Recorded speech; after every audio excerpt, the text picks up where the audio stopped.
প্রিয় ষষ্ঠ শ্রেণীর শিক্ষার্থীরা, শুভেচ্ছা নিও। আজকে আমি তোমাদের 2025 সালের বাংলাদেশ ও বিশ্ব পরিচয় বিষয়ের নতুন বই থেকে দ্বিতীয় অধ্যায় বাংলাদেশের ইতিহাস, এখান থেকে অর্ধবার্ষিকী পরীক্ষার জন্য সম্ভাব্য গুরুত্বপূর্ণ কিছু সংক্ষিপ্ত প্রশ্ন এবং এর সমাধান নিয়ে আলোচনা করব। প্রথমে তোমাদের বলবো, যারা আমার চ্যানেলটি সাবস্ক্রাইব করো নাই তারা আমার চ্যানেলটি সাবস্ক্রাইব করবে এবং আমার সাথে থাকবে। তাহলে চলো আমরা ক্লাস শুরু করি। বাংলাদেশ ও বিশ্ব পরিচয় বিষয়ের দ্বিতীয় অধ্যায় থেকে অর্ধবার্ষিক পরীক্ষার জন্য সম্ভাব্য গুরুত্বপূর্ণ কিছু সংক্ষিপ্ত প্রশ্ন এবং এর সমাধান।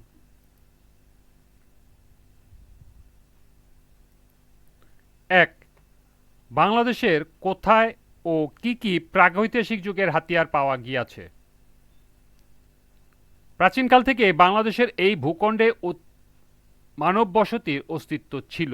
সম্প্রতি আবিষ্কৃত প্রত্ন নিদর্শন থেকে প্রমাণ হয়েছে এই ভূমির প্রাচীনতা। চট্টগ্রামের রাঙামাটি, সীতাকুণ্ডুল, কুমিল্লার লালমাই, হবিগঞ্জের চুনারুঘাট, নরসিংদীর ওয়ারী বটেশ্বরে পাওয়া গিয়েছে প্রাক ঐতিহাসিক যুগের হাতিয়ার। এর মধ্যে রয়েছে পাথর, ফসিল, কাঠের হাতকুড়ার বাটালি, তীরের ফলক প্রভৃতি। 2. কিভাবে ধারণা করা হয় মৌর্য সম্রাট অশোক পুণ্ড্রনগর শাসন করেছেন? ভারত উপমহাদেশের বিভিন্ন জনপদের মৌর্য যুগ পূর্ব রাজনৈতিক ইতিহাস জানা যায়, তবে বর্তমান বাংলাদেশের অংশের ইতিহাসের প্রাথমিক নিদর্শন হিসেবে প্রাপ্ত শিলালিপিটি মৌর্য যুগের বলে ধারণা করা হয়। অনেকের মতে লিপিটি সম্রাট অশোকের জারিকৃত। এই শিলালিপির বিবরণ থেকে অনুমান করা হয় মৌর্য সম্রাট অশোক পুণ্ড্রনগর শাসন করেছেন, তারপর ধারাবাহিকভাবে বিভিন্ন রাজবংশ বাংলাদেশের বর্তমান ভূখণ্ড শাসন করেছে। 3. বাংলাদেশের বিভিন্ন অঞ্চল কি কি জনপদ নামে পরিচিত ছিল? বাংলাদেশের সবচেয়ে প্রাচীন জনপদের নাম পুণ্ড্রবর্ধন, যা বর্তমানে বৃহত্তর বগুড়া, রাজশাহী, রংপুর ও দিনাজপুরের কিছু অংশ নিয়ে গঠিত। ফরিদপুর, বরিশাল, পটুয়াখালী, ঢাকা ও কুষ্টিয়া বঙ্গ জনপদের অন্তর্ভুক্ত ছিল। বৃহত্তর কুমিল্লা ও নোয়াখালীর সমতট অঞ্চলের অন্তর্ভুক্ত ছিল। এছাড়া চাঁপাই নবাবগঞ্জ প্রাচীনকালে গৌড়ের অংশ ছিল। 4. মাচ্ছন্যায় কি? মাচ্ছন্যায় বলতে অরাজক পরিস্থিতি বোঝানো হয়েছে। প্রাচীন বাংলায় ইতিহাসে রাজা শশাঙ্কের মৃত্যুর পর কেন্দ্রীয় শাসন শক্ত হাতে ধরার মতো কেউ ছিল না, ফলে রাজ্যে বিশৃঙ্খল ও অরাজকতা দেখা দেয়। তখন বাংলায় যে অরাজকতা সৃষ্টি হয়েছিল তাকে এই সংস্কৃত ভাষায় মাচ্ছন্যায় যুগ বলা হয়। 5. গুপ্ত যুগ সম্পর্কে সংক্ষেপে লিখো। আমাদের দেশের বিস্তারিত ইতিহাস জানা গিয়েছে গুপ্ত যুগ থেকেই। তারা ভারত উপমহাদেশের উত্তর অঞ্চলের শাসক ছিলেন। বাংলাদেশের উত্তরাঞ্চলের পুণ্ড্রবর্ধন ভুক্তি নামে একটি প্রদেশ গুপ্তদের শাসনাভুক্ত ছিল।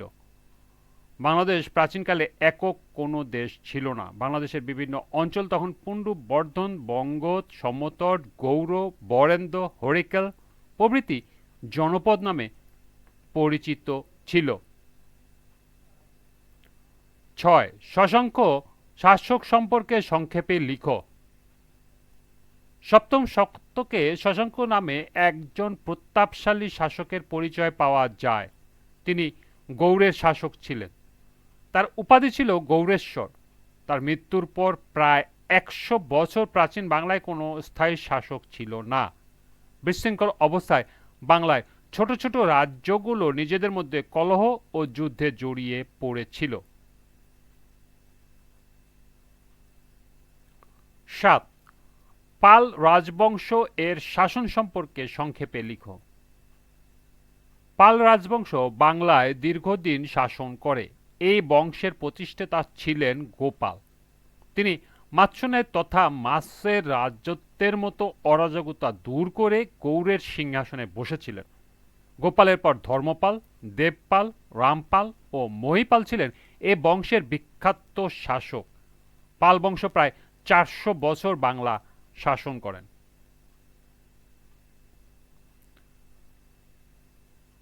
সেন বংশ সম্পর্কে লিখো। ভারতের দক্ষিণাত্রের কন্টানক থেকে পালদের সেনাবাহিনীর চাকরিতে করার জন্য বাংলার এসেছিল সেনারা। দুর্বল পাল রাজা মদন পালকে পরাজিত করে বিজয় সেন ক্ষমতা দখল করে। তারপর রাজা ছিলেন বল্লাল সেন ও লক্ষণ সেন। লক্ষণ সেনকে পরাজিত করে তুর্কির সেনাপতি ইখতিয়ার উদ্দিন মোহাম্মদ বখতিয়ার খলজি নদিয়া জয় করেন। 9 প্রাচীন বাংলায় কৃষি সম্পর্কে লিখো। প্রাচীন যুগে বাংলার অর্থনীতি ছিল কৃষি নির্ভর। ধান ছিল প্রধান ফসল। প্রচুর আখও উৎপাদন হতো। আখ থেকে উৎপাদন করা হতো গুড় ও চিনি। এই গুড় ও চিনি বিদেশে রপ্তানির কথাও জানা গিয়েছে। তুলা, সরিষা ও পান চাষের জন্য পরিচিত ছিল বাংলা। তখন নারিকেল, সুপারি, আম, কাঁঠাল, কলা, ডমুর প্রভৃতি ফলের কথাও জানা যায়। সর্বশেষ 10 প্রাচীন বাংলায় কুটিরশিল্প সম্পর্কে সংক্ষেপে লিখো। প্রাচীন যুগ থেকে বাংলার তাঁতিরা মিহি সুতি ও রেশমি কাপড় বুনতে পারদর্শী ছিল। আমাদের মসলিন কাপড় ছিল পৃথিবী বিখ্যাত, যা রপ্তানি হতো। তখন উন্নত মানের মৃৎপাত্র, ধাতব পাত্র ও অলংকার নির্মাণ করা হতো। প্রাচীন বাংলার পোড়ামাটি, ধাতু ও পাথরের ভাস্কর্য এবং মূর্তি ছিল প্রশংসনীয়। ছাপাঙ্কিত রৌপ্য মুদ্রা, স্বল্প মূল্যবান পাথর ও কাচের পুঁতিও তখন তৈরি হতো। এই ছিল দ্বিতীয় অধ্যায় থেকে সম্ভাব্য 10টি সংক্ষিপ্ত প্রশ্ন এবং এর সমাধান।